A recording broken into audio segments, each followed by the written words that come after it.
Sam, and I'm doing the new moon in Cancer video. That's going to be happening on July 23rd, early in the morning. This is going to be in the nakshatra of Pushya, which is the part of Cancer related to selfless love and nurturing. The symbol of Pushya is the breasts, and it shows where we just want to give selfless love and suckle and nurture. Oh, that's so cute, like suckling and nurturing a little baby. So it's that part of Cancer. And, you know, Cancer in general is the sign where we learn to love selflessly rather than get all sort of worked up emotionally. We actually learn how to go deeper than just those surface emotional waves and actually go deeper into the heart. And nothing shows that more clearly than the suckling, nurturing, where we're just giving love and not asking for anything in return. So, you know, it's not to judge that kind of love as being superior to other kinds, but it's that sort of motivation that will be sort of at the forefront for the next 30 days, starting on July 23rd.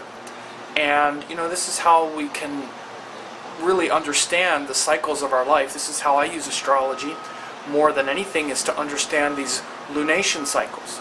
So when we have a new moon, it initiates a new cycle of 30 days, a new 30-day cycle. We're finishing the Gemini cycle. So the previous 30 days have been very much about information, communication, data, curiosity, and wanting to understand things intellectually.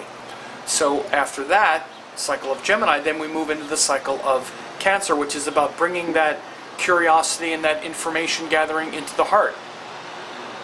So again, part of that, you know, bringing of information into the heart can relate directly to like suckling, and especially most specifically in the nakshatra of Pushya.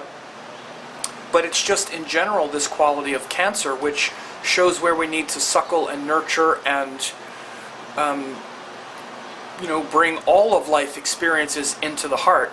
This is the deeper metaphysical quality of Cancer, and of course each one of the zodiac signs has this deeper metaphysical principle.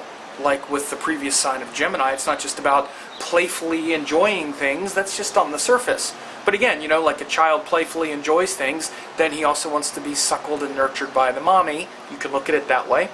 But again, so Gemini is not just about stimulation and enjoyment through being stimulated, it's also about, again, questioning and figuring things out and being curious about the bigger picture, and then we bring that into the heart in Cancer, and we really reflect on it, and we really inculcate that rather than just, and that information gathering helps us go deeper into the heart, because now we're not just being triggered by our emotions. Hopefully last month in Gemini you actually learned and, you know, were curious about things that are important, not just stimulating and fun.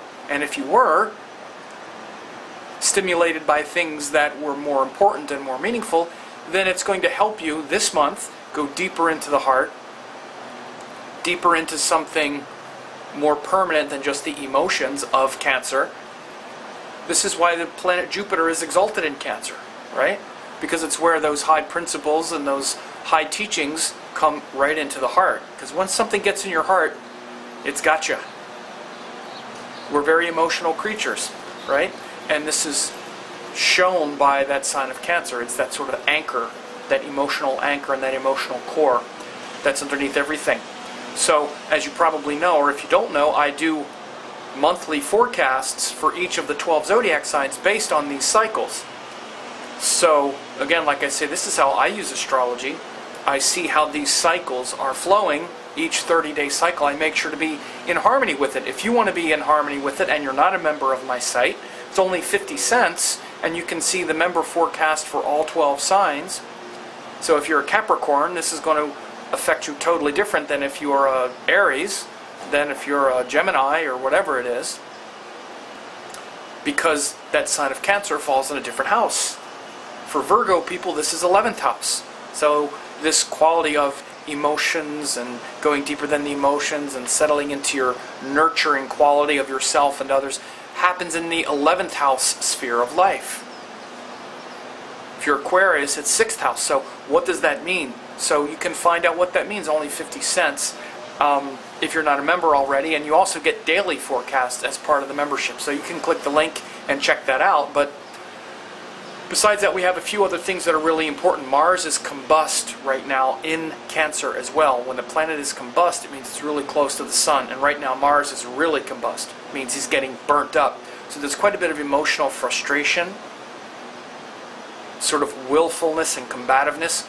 And when Mars is weak, we start to lack discipline. So you may have noticed for the last, maybe week to 10 days, you've been sliding on your discipline, slacking on your discipline a little bit because Mars went into Cancer.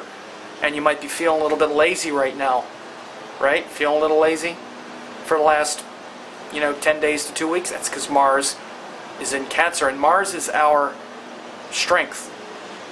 And it's the willingness to, work hard and sort of get our butt out of bed early and do our meditation and suffer a little bit for our principles. That's really what discipline is, the willingness to suffer for our principles. Meaning we know something is right, now we need to do it. Rather than just think about what's right, we need to do it. We need to eat less food. We need to work out a little bit. We need to actually do the meditation, not just think about it. So Mars gives us the integrity in our actions to do that. And when he's in Cancer, like he is now, he tends to be more emotional. And we're like, I don't feel like it. I'm just going to sit here and be comfortable and happy. A little lazy. But now that he's combust, he's very combust, we're kind of frustrated about that. So notice how you've been sliding on your discipline a little bit and you're kind of frustrated about it. You might be taking it out on others, maybe. So the antidote for that is to be more disciplined yourself rather than inflict your frustrations maybe on others. Okay? That's the real solution to the Mars in Cancer issue, particularly if it's also combust. Okay? So we also have, Venus is quite powerful in the sky, and it's aspected by Jupiter. This is for the next few days as I record this. On July 21st, we've had a powerful Venus in Taurus, which has really been connecting us with others. Now it's even aspected by Jupiter in Virgo. And this helps us to feel inspired about things that we love. It's especially a good time for new teachings, learning new things, following your higher purpose. And so I'm actually starting the membership drive for the 2017 certification course now. So you want to check that out and get on the list and get some free classes. These aren't released like on YouTube or Facebook.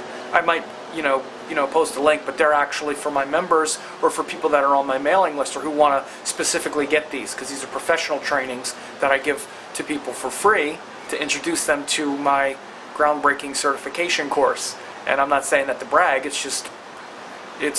we had 50 graduates, went through a 9-month program, we had close to 100 students last year, as we have for the last 4 or 5 years, and they're all well-trained astrologers now. So you could do that too, or just check it out. So it's a good time to be doing that.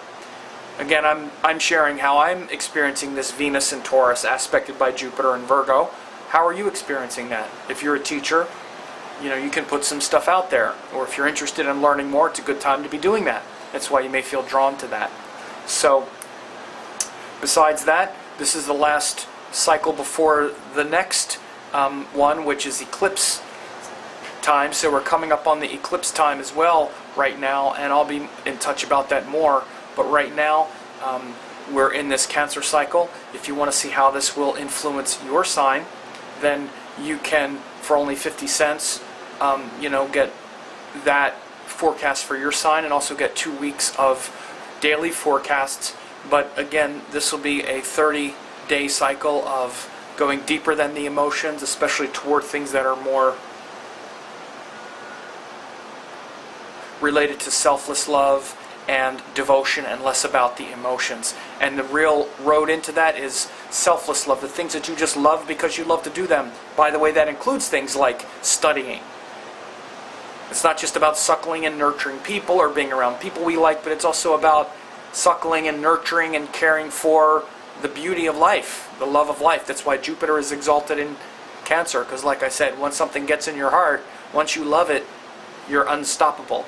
And realize this, everything you love, you're unstoppable in that way.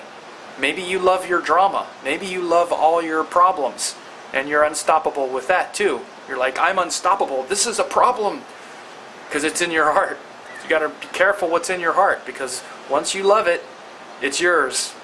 So this is why, again, Jupiter is exalted in Cancer, because it also elevates and makes you love God rather than love drama. And yes, Mars is debilitated in Cancer. So we have this debilitated Mars in Cancer right now. So we need to be careful not to love our drama and not to love our battles. We can love the battle, but that doesn't mean we have to fight and let it destroy our mind. So if you're feeling kind of worked up about things, make sure to be disciplined. Make sure to be careful about dumping it. That's the biggest problem.